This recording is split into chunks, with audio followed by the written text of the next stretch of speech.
पश्चिमी उत्तर प्रदेश में इस वक्त बड़ी राजनीतिक हलचल मची हुई है। दरअसल पूर्व मुख्यमंत्री अखिलेश यादव के निर्देश पर बरेली बवाल के बाद वहां के हालात जानने जा रहे समाजवादी पार्टी के प्रतिनिधिमंडल में शामिल नेताओं को अलग अलग जगहों पर रोक दिया गया है। इसमें कैराना की सांसद इकरा हसन, रामपुर के सांसद मोहिबुल्लाह नदवी और मुजफ्फरनगर के सांसद हरेंद्र मलिक को दिल्ली गाजियाबाद बॉर्डर पर रोक दिया गया है। वहीं संभल के सांसद जियाउर रहमान बर्क को अपने ही घर में हाउस अरेस्ट कर लिया गया है। उनके इस घर पर आधी रात के बाद से पुलिस तैनात है। दिल्ली गाजियाबाद बॉर्डर पर रोकी गई इकरा हसन ने आरोप लगाया कि यूपी में अघोषित इमरजेंसी दिख रही है।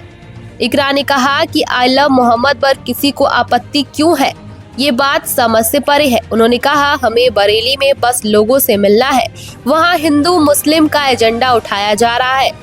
इकरा हसन ने कहा कि सरकार सत्ता से बाहर होने से डर गई है, जनप्रतिनिधियों को जनता से मिलने का हक है। इकरा हसन ने कहा कि हम वहां के लोगों से मिलकर रहेंगे, उनसे बात करेंगे। उन्होंने बरेली में आम लोगों को प्रताड़ित किए जाने का आरोप लगाया है।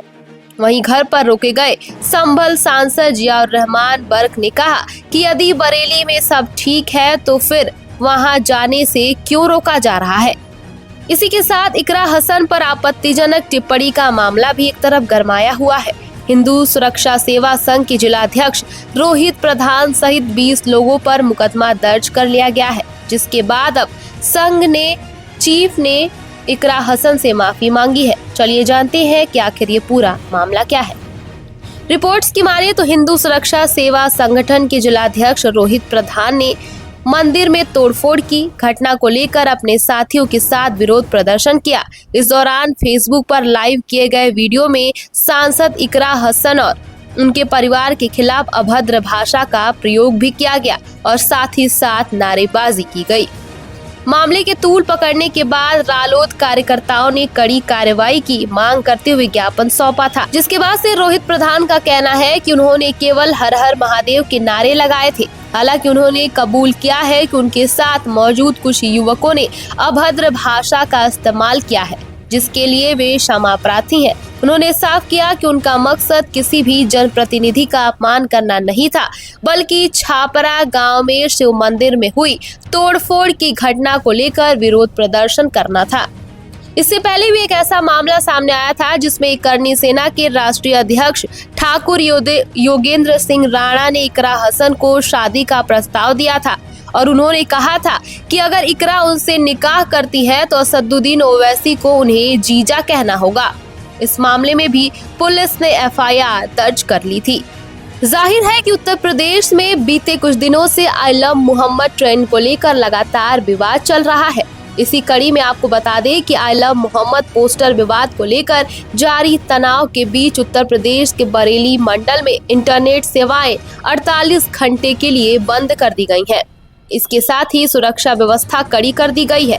कानून व्यवस्था बनाए रखने के लिए पुलिस और राज्य के प्रांतीय सशक्त बल के जवानों के साथ साथ रैपिड एक्शन फोर्स के जवानों की भी तैनाती की गई है। इस मामले को लेकर गृह सचिव गौरव दयाल ने आदेश जारी करते हुए कहा है कि फेसबुक, यूट्यूबर, व्हाट्सएप जैसे सोशल मीडिया प्लेटफॉर्म पर मैसेजिंग सेवाओं का दुरुपयोग अफवाह फैलाने और सांप्रदायिक तनाव भड़काने के लिए किए जाने की संभावना है। उन्होंने कहा कि शांति और सार्वजनिक व्यवस्था बनाए रखने के लिए ये कदम उठाया गया है। वहीं पिछले कुछ दिनों से कानपुर से आई आई लव मोहम्मद बैनर पर विवाद के बाद से हर जगह पर विरोध प्रदर्शन हो रहे हैं। समाजवादी पार्टी के विधायक रवि हसन ने कानपुर पुलिस पर आरोप लगाया कि एफआईआर की भाषा गलत है और उसे रद्द किया जाना चाहिए। यूपी के औरैया में भी एक ऐसा ही वीडियो वायरल हुआ था, जिसके बाद पुलिस ने गंभीरता से कार्रवाई की थी। उन्नाव और महाराजगंज में भी बिना अनुमति जुलूस निकालने और पुलिस पर पथराव करने के आरोप में कई लोगों पर एफआईआर दर्ज किया जा चुका है। जबकि बरेली में एक आईएमसी नेता ने तो पोस्टर हटाने पर इंस्पेक्टर को धमकी तक दे डाली। दरअसल शहर में दो अलग अलग घटनाओं ने माहौल को गर्म कर दिया। पहली घटना किला थाना क्षेत्र की थी, जहां आई लव मोहम्मद लिखे पोस्टर पर इत्तेहाद-ए-मिल्लत काउंसिल नेता डॉक्टर नफीस का विवादित वीडियो सोशल मीडिया पर वायरल होने लगा, जिसमें वो खुलेआम कहते हुए नजर आ रहे हैं कि मैंने इंस्पेक्टर को बहुत गालियां दी है, पोस्टर हटाए तो हाथ काट दूंगा। वीडियो में वो थाना प्रभारी को खुलेआम धमकी देते हुए नजर आ रहे थे। इसके अलावा बरेली के ही थाना प्रेम नगर, जहां इंस्टाग्राम पर धार्मिक भावनाएं भड़काने वाली पोस्ट भी सोशल मीडिया पर तनाव फैला चुकी है। मीडिया रिपोर्ट्स की माने तो आई लव मोहम्मद विवाद उत्तर प्रदेश के कानपुर से शुरू हुआ था। कहा जा रहा है कि कानपुर के रावतपुर इलाके में रामनवमी शोभा यात्रा के दौरान आई लव मोहम्मद के बैनर और पोस्टर दिखाए गए। इस घटना के बाद स्थानीय लोगों ने इस बैनर को विवादित बताया, उसको हटाने की मांग की। पुलिस ने हस्तक्षेप किया और मामला दर्ज कर दिया गया। इसके बाद ये विवाद अब देश के दूसरे शहरों तक भी फैलता दिख रहा है, जैसे बरेली, गाजियाबाद, काशीपुर आदि जगहों पर कानपुर में आई लव मोहम्मद का बैनर लगाने को लेकर दर्ज हुए एफआईआर के बाद देश के कई शहरों में मुसलमानों ने आई लव मोहम्मद अभियान चलाना शुरू कर दिया है और कई शहरों में इसको लेकर विरोध प्रदर्शन भी हो रहे हैं। इसी सिलसिले में बरेली के इत्तेहाद ए मिल्लत काउंसिल के अध्यक्ष मौलाना तौकीर रजा ने बीते 26 सितंबर को लोगों से बरेली के इस्लामिया ग्राउंड में इकट्ठा होने की अपील की थी। फिर वहां बवाल हो गया, तनाव फैला। तनाव इतना ज्यादा हो गया कि प्रशासन को शहर को बंद करना पड़ा और इंटरनेट सेवाएं भी स्थगित करनी पड़ गईं। आई लव मोहम्मद जैसा वाक्य धार्मिक भावनाओं से जुड़ा है। कुछ लोगों को ये प्रतीत हो रहा है कि इसे सार्वजनिक और प्रचारित रूप में इस्तेमाल करना चाहिए। ये विवाद राजनीतिक पटल पर भी पहुंच चुका है। दावा है कि इस तरह के बैनर या नारे धार्मिक सद्भाव को बिगाड़ने या समाज में विभाजन पैदा करने के लिए उपयोग किया जा रहा है। इसी प्रक्रिया स्वरूप में आई लव महाकाल जैसे पोस्टर्स लगाने का अभियान भी शुरू हो गया, जिससे ये मुद्दा और संवेदनशील बन चुका था। ये मामला बढ़ने के साथ ही पुलिस और प्रदर्शनकारियों के बीच झड़प की खबरें भी सामने आ रही हैं। आई लव मोहम्मद की आड़ में पहले कानपुर, उन्नाव और फिर बरेली में हुए उपद्रव के बाद से पूरे प्रदेश में हाई अलर्ट जारी है।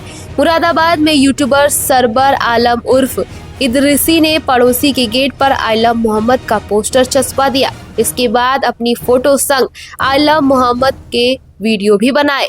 इसके बाद से अपने लाइक कमेंट्स के चक्कर में इंटरनेट मीडिया पर प्रसारित कर माहौल बिगाड़ने की साजिश भी रची। पड़ोसी ने इस बात का विरोध किया तो उसे जमकर पीटा गया। इसके बाद से हंगामा खड़ा हो गया।